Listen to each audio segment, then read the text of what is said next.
it's mostly review, and then later it changes. Okay. So last year in grade 10, you probably talked about systems of linear relations, right? So just linear lines. So it's still going to be the same, except for we add this inequalities piece. This piece is new to you, right? So that piece is new. What does that mean? You're going to have symbols like these. So less than or equal to, or you could have greater than or equal to. So that's where the inequalities come in. That word inequalities means there's going to be one of these four symbols appear instead of an equal sign, no longer equal signs. Okay, so that's how it's going to be a little different. So that means we're going to have to shade. Okay, so let's go and review some of the intro components. And sometimes I start the course with this, so you will see some notes that I skip. It basically teaches you how to use your calculator, and we already know how to use our calculator to graph lines. So if you see me skip, it's not like it's not important. It's just that I reverse the order. Okay, so a couple of things you should remember. Slope, right? What is the slope? It will indicate the steepness and the direction of the line, if it's up or down. Okay. The slope is given the letter M. I don't know why. You should have used S, right? But anyways, and it is, in a sense, taking the rise, dividing it by the run. You probably remember that, I hope, rise over run. It's the same thing as saying vertical change, right? So sometimes I like to say, hey, it's the difference in the vertical change divided by how much of a horizontal change you have between the 2 points that you've selected on the line. Another way of saying it is right, if you have 2 points, you take the y value, subtract them, you take the x value, subtract those. That is, so all of these are saying the exact same thing. That's how you find the slope. Sometimes one is more beneficial than the other, okay? And there are 4 major types of slopes here. So I'll just quickly review them. I'm going to use a red pen to have those lines show up. I'm going to try to have all 4 appear at the same time. Okay. So where's my red pen? Here it is. So you could have a positive slope. And so what that means is always read your lines from left to right, just like you read a book or a sentence, right? So if you from left to right have something going up like this, you know that the slope of this line is going to be positive. There's no doubt about that. And if it's negative, right, if the slope is negative, from left to right, this line is going to decrease. And I make it very obvious, but just remember that sometimes the lines are quite flat. Like they don't seem to decrease a whole lot, but it's still, if from left to right, it's going down, it's a negative slope for sure. Both of these are diagonal lines, right? So this is a diagonal line.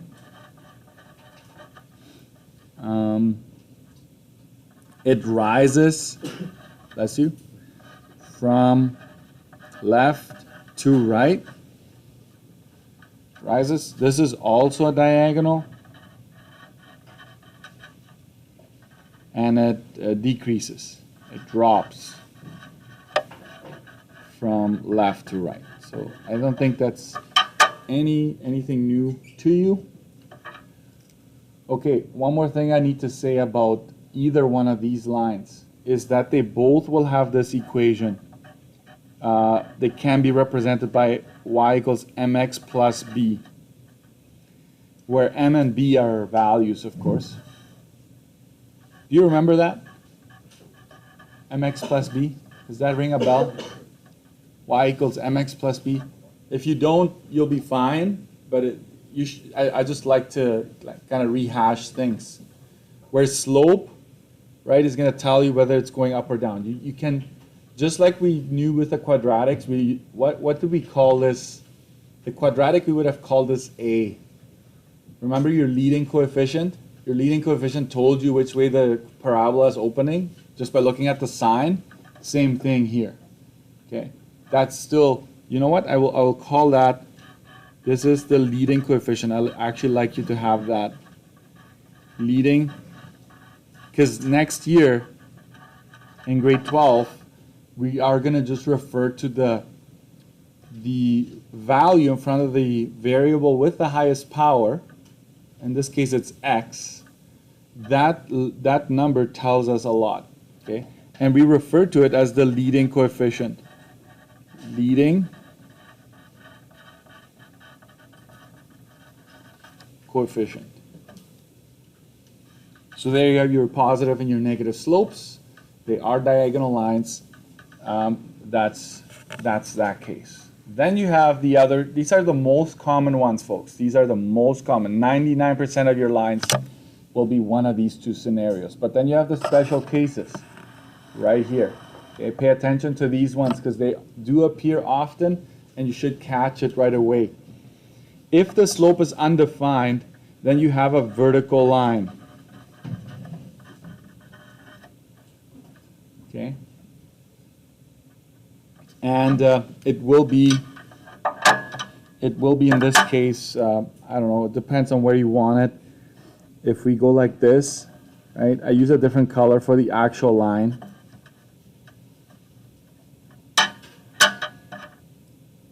And think about it, why is the slope undefined in a case where you have a vertical line? Well, it's simply because of this. What's that? Well, let's look at this way. If you pick any 2 points on this line, correct? You will have a number for the vertical change. So there will be a number here, right? But what about the horizontal change? What is the horizontal change between these 2 points? None. So that is the problem, right? You'll have a 0 horizontal change. So that's why that means undefined. If you go any number divided by 0, you're going to get an error on your calculator. So don't say it's 0. It is undefined. Okay? It's a very big difference here. And so the equation, this is another very important, I'm going to highlight this one. The equation of a vertical line is always x is equal a number.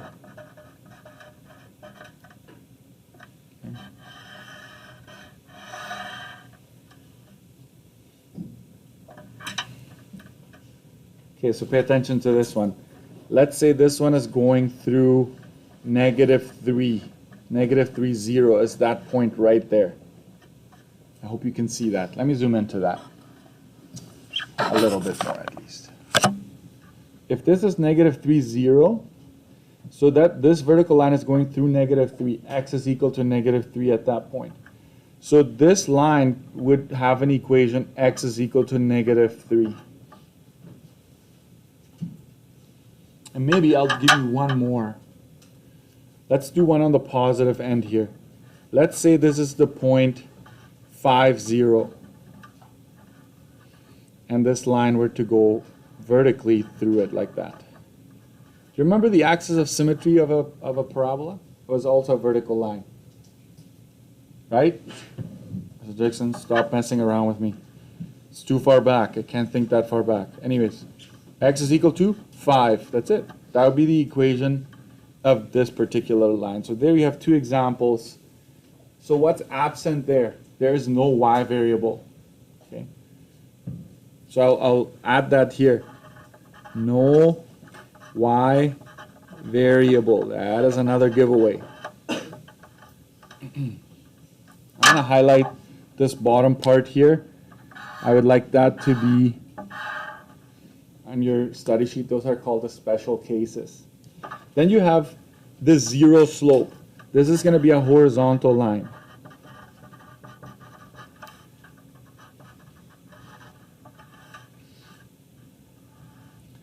And think about it this way.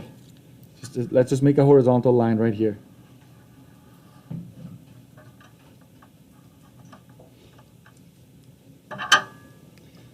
And on the side here, let's pick any 2 points on this line. Let's say this one and this one. What is my vertical change? Is it going up or down at all between these 2 points? No. So my vertical change is 0. And horizontally, is it changing? Yes, there is a run. It could be actually an exact number. I'm just going to say, whatever it is, you'll figure it out. It's a number, all right? But what's the key point here? That this is 0. It's always going to be 0 for a horizontal line. Therefore, 0 divided by anything, 0 divided by -3, by 1,000, by anything, is always 0. Okay. So this is a 0 slope scenario, which is a horizontal line. The equation of any horizontal line is always y is equal to a number. Can I say this? It's going to be the y-intercept. I haven't added this in my notes. You're the first group that gets to see that one. But that's what it's going to be. And guess what? This equation is not going to have no x variable. That's how you know it's a horizontal line. Okay. So I'll box in this part. And I will highlight that whole box, including the little note.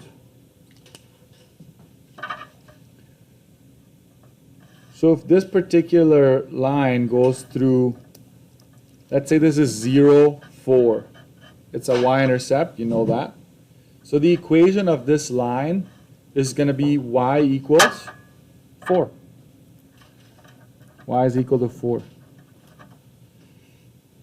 Let's do another one, just so you have 2 examples at least.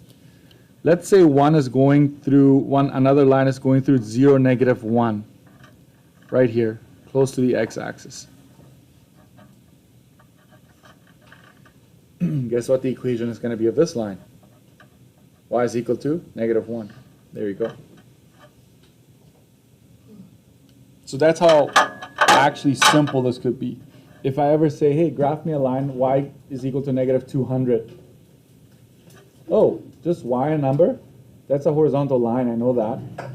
It's going to go through -200, so it'll be way down here, right? Way down there. But just remember that. And if I give you a line, x is equal to 50, oh, x equals to 50, right? No y variable. X equals to a number, that's a vertical line. I'm just going to make it go through 50, right? The x-intercept. You want to add that here? It's going to be the x-intercept. That number is going to be the x-intercept. I think that would be good to add that in your notes. Okay, so enough of slopes. Now we're going to go into graphing. I need you to know how to graph these things. And that's kind of like the theme of functions, right? Like, how can I graph this? So let's go over to page 4.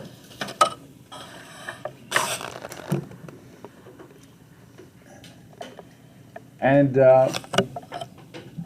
I will draw your attention again to the graphing checklist. It's the same as before, right? Same as the quadratics, right? Label your x and y axis, choose appropriate and consistent scale, make sure arrowheads are there if it's applicable, and then label line with equations, same as before, right? So there's nothing new. This is standard across graphing, even for grade 12, okay? So let's say I asked you, I give you that, and you're like, wait a minute, that's not the equation I'm used to. Don't panic. I'm going to work with it, okay? But you see an equal sign, and I ask you to graph this thing, okay? Method 1, this is my preferred method. X and y intercepts, right? So calculate the x and the y intercepts and then connect those intercepts. That's how we're going to do it. This is going to be the most popular way of doing these things, okay? So first, let's rewrite it. When you have this, let's rewrite.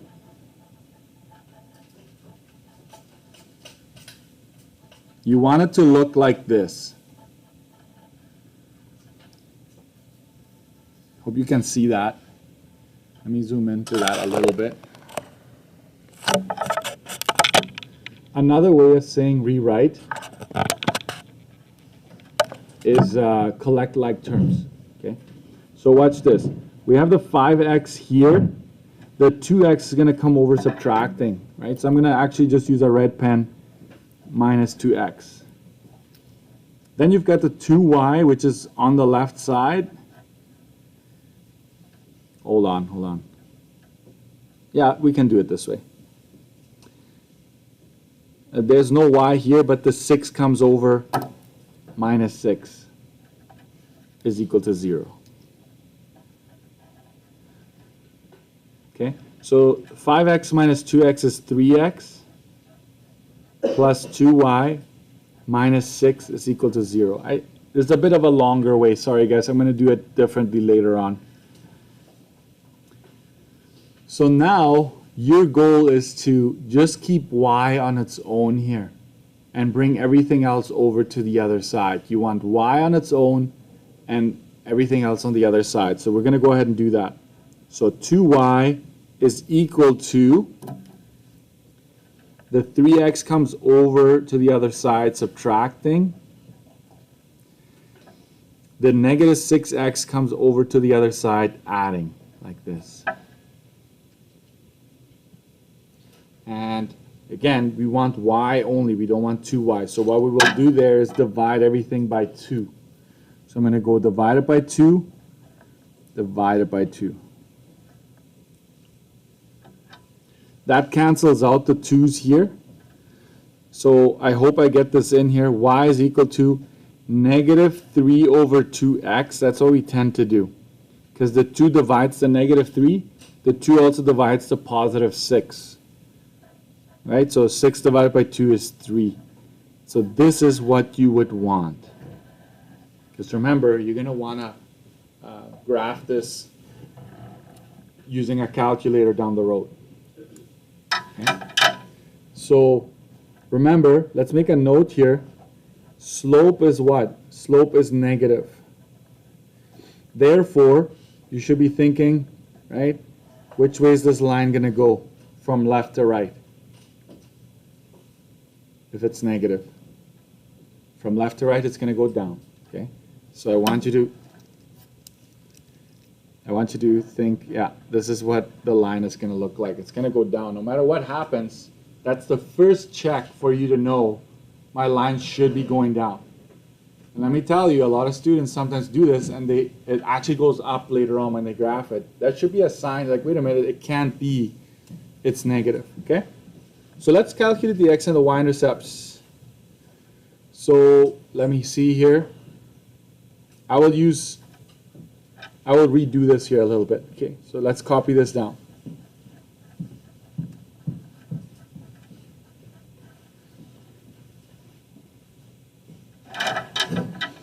The best way to go about this is to combine like terms. So we're going to do that one more time. So just so you practice. The 2x comes over subtracting. Oops. And the 2y stays there. And watch this. You ready?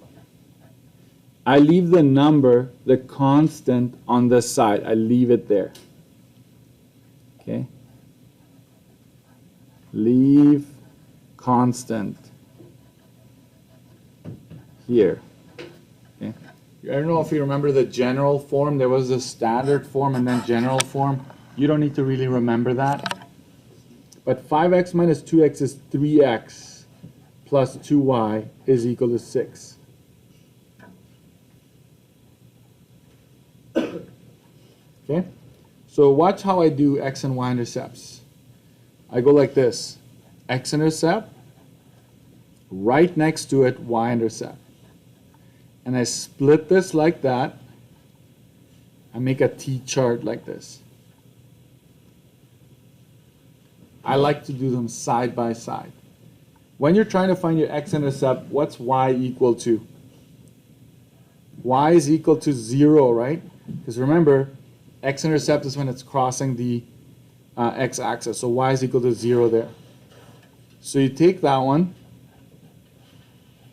and you insert a 0 for the y here.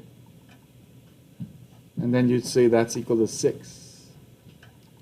So you end up with 3x. This all turns into 0, right? So you end up with 3x is equal to 6.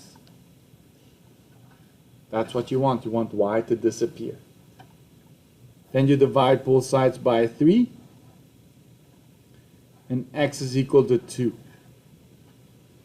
So what did you just find? You found the x-intercept, which is 2, 0.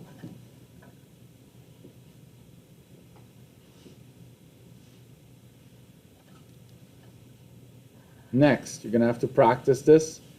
Y-intercept. To find the y-intercept, we know that x is equal to 0 at that point. So you go back to this one. Hold it. Let's hold our horses here.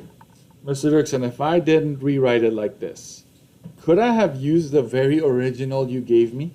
Yes. It'll just be more work if you use this one. You're just going to have to move stuff around a bit more. So I prefer to use this one where I combined my like terms. Okay? So 3 times 0 plus 2y is equal to 6. Remember, I've gone back to this equation and I substituted zeros for the x that was there. That means that this whole thing, the 3 times 0 is 0. So you end up with just 2y is equal to 6. Divide both sides by 2. Y is equal to 3. So now you're kind of lucky that all the numbers are nice whole numbers, right? We don't have any fractions, we don't have decimals. There you go. I like this to be organized in this fashion. It's nice and concise. We have our intercepts right here, and now we can go ahead and graph it. Let's go graph it. So you gotta make a scale, right? X and Y is already labeled, thank you, right? Arrowheads on the axes. So 2, 0, 0, 3, very small numbers. So I'm just gonna go 1, 2, 3, 4, 5. Every way, I'm gonna go 5. Just make sure it's equally spaced out. Right? And that will do it in this case. That's an appropriate scale here. Just going up by ones in every direction. 2 zeros here, right? That's the x-intercept. 0, 3, I see a lot of students mixing this up, okay? 0, 3 goes right there. And now you use a ruler and connect them. Is it going down? Is this line going down from left to right? Yes. Is that what we wanted?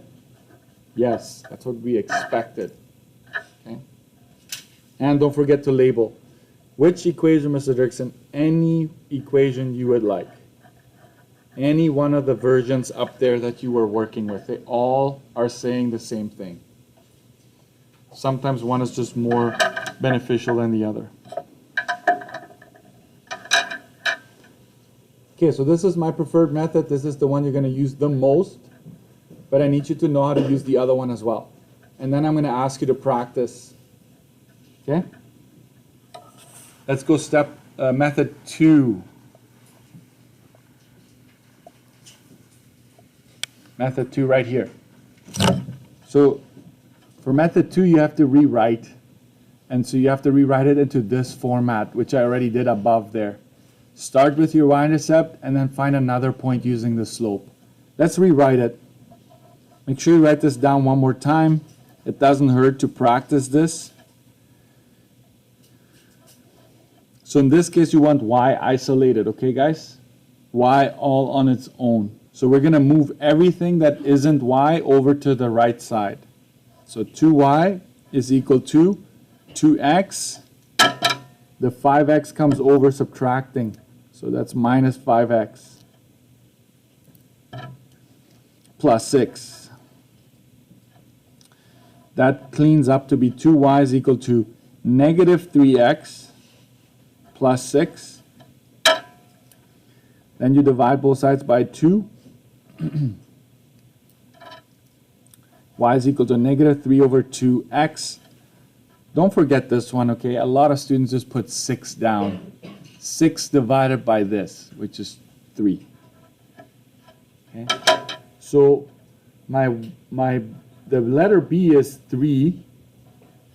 This is B right here. And that is M.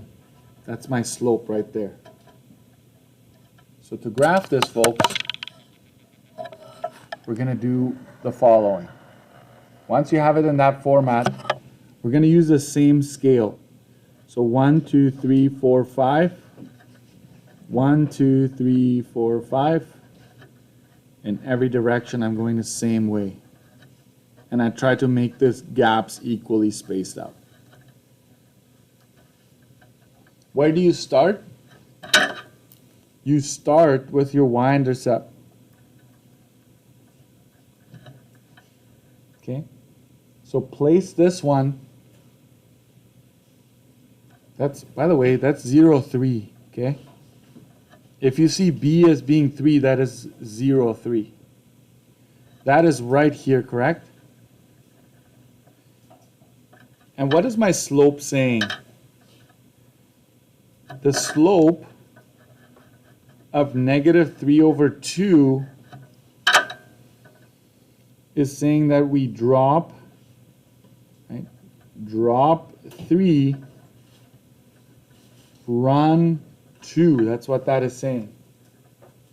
Drop 3 and run 2 every time. So you start at your y-intercept. That's drop 3. 1, 2, 3. And then run 2. 1, 2. That's my next point. Obviously, we expected the exact same results as we had before. If not, you're doing something wrong. It's the same line, right? So just, this one is not the one I use most often. This is very, just on occasions to verify I might use this one.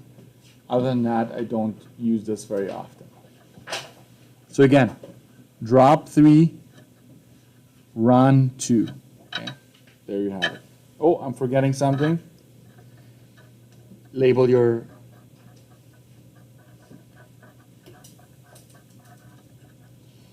label it. All right. I'm going to ask you to try this. Okay. We're going to go to page 6. I'm going to skip page 5 for now.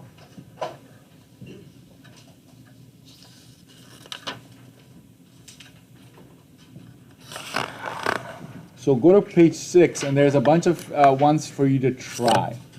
Watch the order in which I ask you to do things. Before you do anything else, you're going to do at least one. Okay? So determine the intercepts. I want you to find the x-intercepts and the y-intercepts of every single one here. Rewrite into this format as well. Y equals mx plus b. And then graph it using the method of your choice. Okay? I want you to do it for all of these ones here. And then I'll take it back a little bit. I'm going to go check how you guys are doing. And then once I see that you kind of have the grasp, you're grasping it, we're going to do 2 lines at the time. Okay? 2 lines on the same grid. So give this a try, okay? All right, so just pay attention to this for a little bit. I just want to give you basically your first homework of this new year. So I'm going to ask you to try pages 5 all the way to 7, and just follow the instructions. So basically it all comes down to this. Can you graph this? So my preferred method would be rewrite it into write the x, the y is equal to a number, right? That format. You don't want, listen carefully, you don't want a bunch of x's on both sides and a bunch of y's on both sides. You want to combine those for sure. This is on page 5 if you're wondering. And if you end up with a special case, like let's say it's just x is equal to a number, you know that that's a vertical line. If it's y is equal to a number, you know that's a horizontal line. They're actually fairly easy to graph. So pages 5 to 7, I don't know if I have the keys scanned. So what I'm going to do is I'm just going to make them flash on this video. So if you really want to check, you just go back to this video and just check the back real quick. I'm going to go fast because I want you to try this on your own. And so here's the key to what you were working on. But 7 is new, I guess. And if I need to go over it tomorrow, I will do it. I just wanted to make sure I go over the test as well. There are some weird cases there with some fractions, but I'll show you on the key how to deal with that. We usually want to get rid of them by either multiplying or dividing both sides by whatever is in the denominator. Okay, so that's that. If I do have the key scanned, I'll post it later on. Okay, so we'll stop here, 5 to 7.